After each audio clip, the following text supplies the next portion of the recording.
Hey everybody, Brian Tro coming to you from Mossy Creek Fly Fishing with your fly fishing forecast. The date for today is Friday, the 23rd of September. So apologies for not getting the forecast there earlier. I've been on the water all week.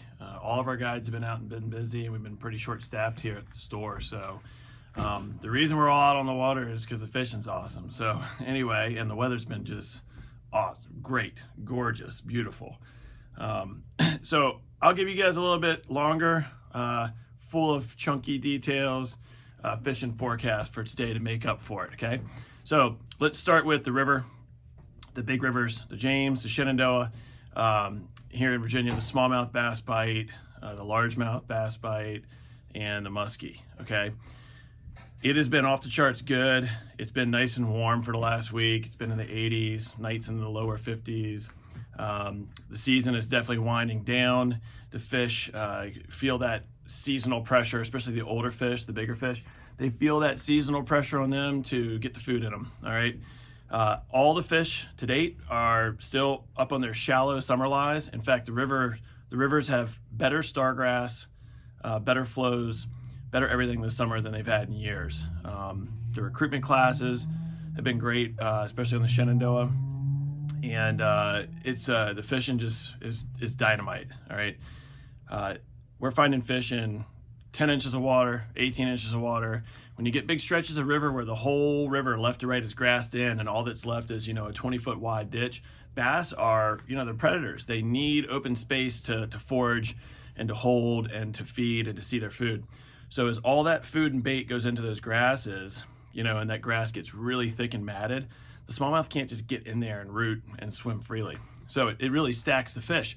So not only is the river low this time of year, it's close to average, but this is gonna be its lowest time of the year. The river gets small from flows, and then it gets even smaller from the grasses. All right, and so it really concentrates your fish. That's a double-edged sword because, these fish can get really spooky, especially the old ones. Very spooky, especially when you have high skies all day, every day.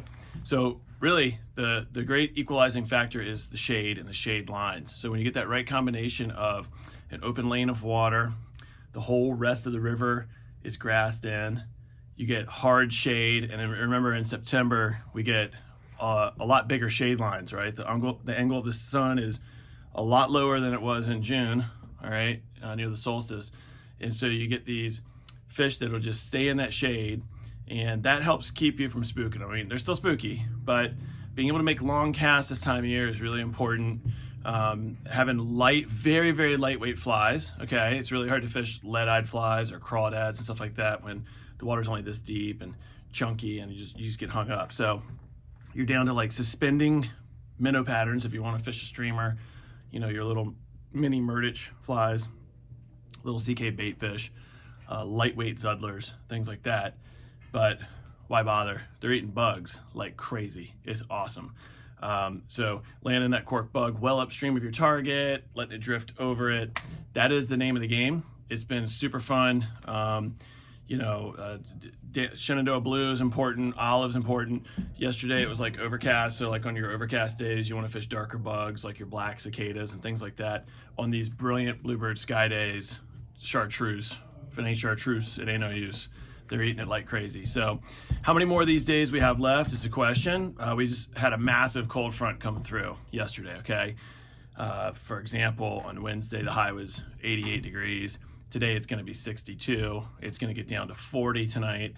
Winds are ripping out of the northwest. So that's kind of the first really big, like, hey, this is a fall cold front, not one of these summertime fronts where it goes from 92 to like 85, okay? This is a big cold front. It's not going to knock them off. The fish will still be there. They might be a little slow to feed over the next 2 days, maybe 3, but it's going to be back up in the 80s. Historically, it's usually around this time of year. It's like the 10th of October, the 15th of October. Sometimes it can be the first week. And the rivers are different. The James tends to fish a little bit later, where we fish it in Central Virginia. The water's a little bit warmer. But that big cold front's going to roll through sometime between, let's say, the 4th of October and the 15th of October. And that's going to be the one that knocks them off and sends them all to their holes. where they just shut down and become very, very difficult to catch. So we've got a little bit of time left. Get out there in the next like 2 weeks. It could be really good. It's very interesting. The end of the season ends like with the door shutting closed. The beginning of the season, it ramps up, right? Some fish are on the chew, some fish are still doing their winter thing, some fish are spawning. So the beginning of the season, you find like as the river drops and food becomes more available and their metabolism ramps up slowly, the bite gets better and better. At the end of the year, the bite stays really, really good until that one big front kind of signals the end of the whole deal, okay? And then they push off into the pools. Are they uncatchable? No, but it gets really, really tough. Okay, just real quick on the musky. Water temps are starting to get close there. Water levels are clear and low, which makes it kind of tough. But there's musky laying all over these rivers. I mean, we're finding them in 3 and 4 feet of water. Why are they there? Well, because their food is still there, okay? These fish really love to eat like your soft bone fish, like hognose suckers, white suckers, golden suckers, chubs, fall fish, schooling fish. And if you're floating rivers right now, you're seeing those fish everywhere in the shallows, lip outs of pools, tail outs of pools. All right, so what does that mean? If you're doing a 10-mile float, all the musky are spread out over 10 miles. And so it makes a very difficult fish even harder, all right? So yeah, we need the temperatures to get a little bit cooler. That helps. These nice cool temperatures gets their metabolism up. It makes it so that you're not going to harm the fish when you as much when you fight them as you would if you were trying to fish them in the summer when it's too hot. But we need those fish to like consolidate, okay? So the same day where the smallmouth fishing is going to like get bad, all right, and all those fish are going to leave and go to their winter lies, that's when all the muskie are going to go to their winter lies too. Okay, so those big fish are all going to stack into these pools. So now maybe instead of fishing for 5 muskie, you're fishing in front of 50 muskie, all right? And it's a numbers game. That is the ticket for the muskie.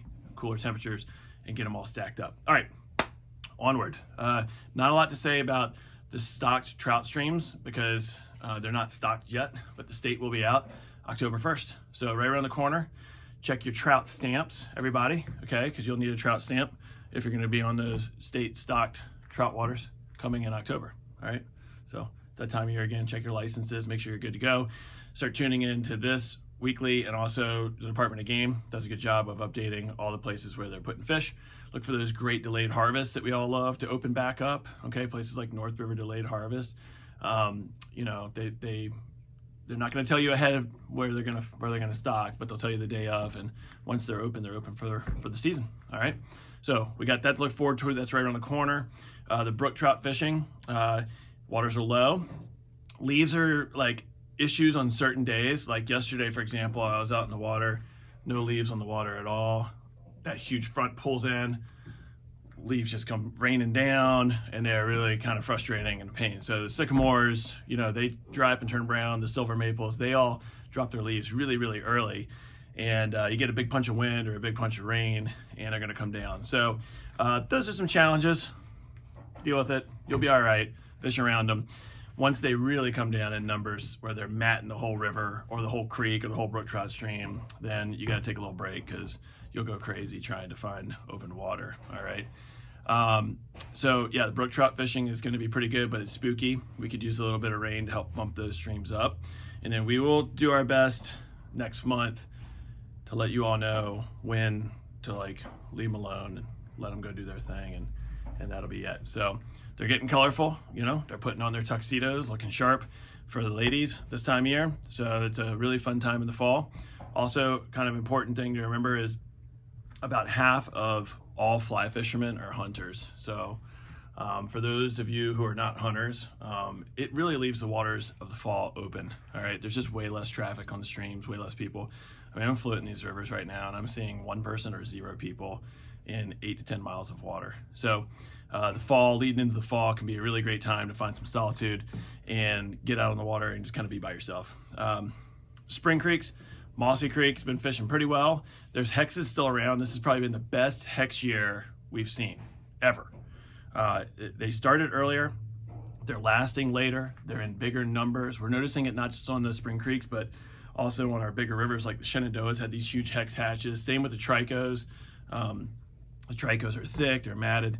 So look for those hexes to hopefully dry up. I say hopefully because as soon as they're done, the morning fishing gets good again, okay? You have your low light, The Tricos are hitting the water later than they have all summer. So as that sun angle gets low, the Tricos will start to have their spinner fall later and later in the day. So you're talking like 10 o'clock, the spinners are hitting. So you have low angles of light to give you cover for longer times a day.